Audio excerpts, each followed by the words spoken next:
Right now at 5 on WHAS 11 News, gruesome and disturbing new details in the case of the son accused of decapitating his father in Jeffersonville. Doorbell camera images showing Bryce Winnicky shortly after the alleged murder. Also tonight at 5, holding parents responsible for their children's violent crimes. We're hearing from lawmakers and the deputy police chief who says the focus needs to be on helping the kids at serious risk for committing the crimes.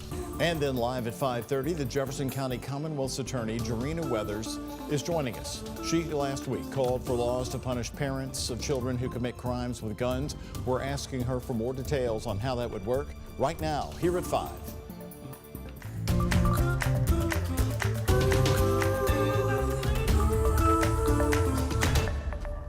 The man accused of killing his father in a gruesome Jeffersonville homicide was not in court today after all. It's our top story here at 5. I'm Connie Leonard. I'm Doug Proffitt, but first here tonight at 5, we do want to say and warn you right off the top, as you already know, this is a very disturbing case with gruesome details. Today, the court released his probable cause affidavit, which means we're learning more about the moves of Bryce Winnicky shortly after police say he decapitated his own father. Jeffersonville police say family members discovered the victim's body before 10 o'clock on Friday morning. Details are limited, but police say the victim was Bryce Winnicky's father, Eric Winnicky Sr. Eric Winnicky was found dead in his own home on Summerlin Place. People were able to track down Bryce Winnicky at a second house on Callaway Drive, arrested after a long standoff with police and SWAT teams. WHAS 11's Ian Hardwick has been going over these court documents that were released late this afternoon. And Ian, do we learn anything about a possible motive in these initial police reports? Doug, Jeffersonville police detectives say Bryce sent his father, Eric, a text message 2 days before Eric's body was found on August 15th. The text said Bryce, quote, unforgives his father and that Bryce didn't want to see or speak to him again. It's been pretty traumatic. The traumatic death of Eric Winnicky happened on Summerlin Place, but it's not clear when the death happened. According to a probable cause affidavit, Bryce Winnicky's mother, Ann Winnicky, first called Jeffersonville police on the morning of August 15th. Shortly after, she called her son, Bryce. Police say that Bryce told his mom, quote, I killed him. I went over to Dad's because he is the evilest person that ever lived. I cut his head off. Those details came out in newly released court documents for the case against Bryce. He's charged with murder and the abuse of a corpse. Security video from Eric's house shows Bryce leaving with a plastic bag police believe had the father's head inside. That was on August 15th. Just before Ann called the police. However, nighttime security cameras show what they believe is Bryce walking up to his father's house before midnight on August 13th. Police say they found a white plastic bag with Eric's head inside of it in Bryce's bedroom after his 4-hour standoff with SWAT leading up to his arrest. Bryce had holed himself up inside his mother's house where he lived, half a mile from his father's. Neighbor Sandy Cook said it's been empty since Saturday. Finally, all the detectives left, and then I've just seen the family members there Friday late or early Saturday morning, and then on Saturday afternoon. And Bryce's mother told police that Eric stopped responding to her messages on August 14th, the day before his body was found. Now, while Bryce Winnicky was originally scheduled to be in court today, it was delayed until tomorrow afternoon for, quote, medical issues. Live in studio, I'm Ian Hardwick for WHAS 11 on your side. Ian, thank you. We've got some late breaking news just into the newsroom. The sentencing of Brooks Houck and Joseph Lawson will not be happening this week after all. Moments ago, we learned it's being moved to September. The two men were found guilty in the murder case of Crystal Rogers, the Bardstown, Kentucky mother who was reported missing in 2015. Jurors found the two men guilty in July, and they were scheduled to be sentenced this Thursday. But according to the court, Joseph Lawson is experiencing serious health issues that will delay that hearing. Jurors recommended life in prison for Houck and 25 years for Lawson. The sentencing, again, will be held in Bardstown now and has been rescheduled to September 17th. That is a Wednesday. We have a few more days of extremely hot weather. Again, it's dangerous heat once again, and then the big changes. It's going to be nice and refreshing, Connie, to be talking about something a lot different than 110 degrees. Exactly. Chief Meteorologist Mallory Snell here. When's it going to happen, Mallory? So we're going to see some of that humidity drop off midweek, but a stronger front arrives by this weekend. That's when the biggest changes will be felt. I would say Sunday into Monday of next week, if you can wait that long. Temperatures will be dropping and humidity will be really dropping off as well. But starting off with a live look outside from our U of L health camera over the U of L campus for the first day of classes today. We are seeing mostly sunny to partly cloudy skies. Temperatures, of course, climbing into the upper 80s and lower 90s all across Kentucky, and feeling a lot hotter than that. So here's a check of your heat indices right now. It feels like 98 in Louisville. We have triple-digit heat indices in Lanesville, Shepherdsville, Jasper, Mumfordville as well. Certainly feeling that heat and humidity with dew points in the 70s across much of the area. Some mid to upper 60s if you're lucky, but many of us in the low to mid 70s. Bedford has a dew point right now of 80 degrees. That is very, very high. Most of us, we're dry across Kentuckiana, but I have been tracking some scattered showers and a couple of thunderstorms that have been diving down from the Indianapolis metro. So Columbus, Indiana, down to Seymour, Brownstown, Bedford might get a brief shower or storm here shortly. Otherwise, staying warm and muggy this evening with overnight lows tonight dropping back down into the 70s, 60s possible outside of the city. We're trending even hotter tomorrow. That's ahead of a front that will increase our rain chances and then decrease our humidity. We'll talk much more about that coming up in our 7-day forecast.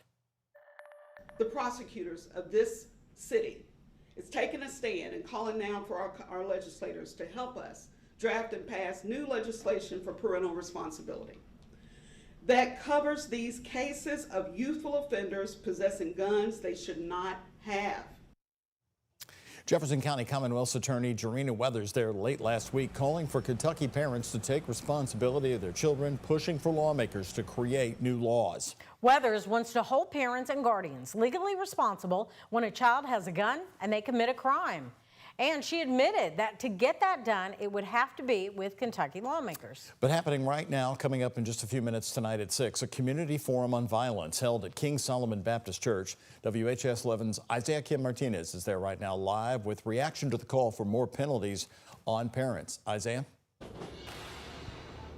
Well, Doug, it's a multifaceted issue, as we know, and like you had mentioned, the doors behind me of this church, this is an event that is going to be hosted by 2 different council members, and it's going to invite people from all different neighborhoods. They're actually, and I'm going to step out of the way, they're actually going to separate people neighborhood by neighborhood to kind of basically address individual concerns. What does each community need? Now, of course, we've heard from the Commonwealth's attorney. She believes there is one idea at the top of her mind that could have a huge impact if this legislation were to pass.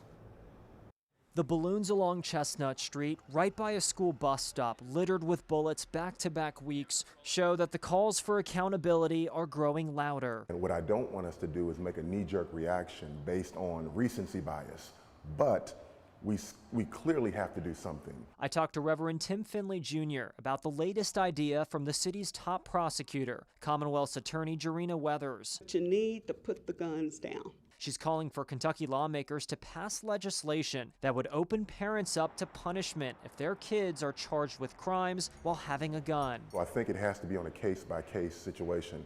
When you have repeat offenders, I think it becomes much more viable to look at sort of accountability in those kinds of ways. But I think it has to be case by case. There are so many different layers to this, from social media to music to at-home challenges to mental health to poverty. Republican State Representative Jared Bauman of Louisville led the charge on the Safer Kentucky Act. It removes the possibility of probation for juveniles tried as adults for felonies involving a gun. We've seen culturally an environment where parents have abdicated their responsibility to provide the parental guidance kids need to stay out of this kind of trouble. Then you have Senate Bill 20 passed last year, which requires kids who are ages 15 and older and charged with the worst felonies involving a gun to be tried as an adult. Meanwhile, Deputy Police Chief Emily McKinley says no matter what, it's important to protect the parents who are trying to do everything they can to protect their kids. And so getting in front of those kids, getting in front of those parents, offering them resources and saying, hey, we have resources for you, we want to help you. If you choose not to and you continue down this path, there can be severe consequences. I asked Mayor Craig Greenberg if he supports Weathers' idea. But I definitely support holding parents accountable for the actions of their kids, and so I'm curious to see what the specific legislation will be. A big question I'm told at this point to ask parents is, do your children have guns? And while many families often say, no, they do not, community members are really pushing, make sure to really ask that question and to search and to know what your kids are doing, where they're going as best as possible. Quick note here, I did ask the mayor about the juvenile detention center. A lot has been asked about that. Is it going to open anytime soon? The state is going to run it. The mayor told me he talked with state contractors last week. They are in the building, is his understanding. He doesn't have a timeline, but he does say the city is working to get as many services to the state to open up that youth detention facility in downtown Louisville as quickly as possible. Doug, Connie. All right, Isaiah, thank you so much for that update. Well, taking a closer look now, this kind of parental responsibility law is already in effect in other cities. Commonwealth Attorney Weathers pointed to Michigan, where two parents are charged in connection to a school shooting. They bought their underage child the gun he used to kill 4 students. Plus, a township in New Jersey punishing parents for their kids' public disturbances or dozens of other misbehaviors. An ordinance passed in one township, and parents can face up to 3 months in jail if their child is younger than 18, is found guilty of certain offenses. Parents can also be fined up to $2,000. Police Department Chief there, David Harkin, said this is meant to keep parents responsible for their own children. Many times, interviewing the parents, they had no idea who their kids were with, what they were doing, and what they were up to. And that's got to change as a parent. We have to be responsible for our children. The ordinance comes after several incidents, including a brawl involving more than 500 kids and adults last year, which left 3 police officers hurt. Critics of the ordinance say putting parents in jail would pull them away from their other children, causing more disruptions in the home.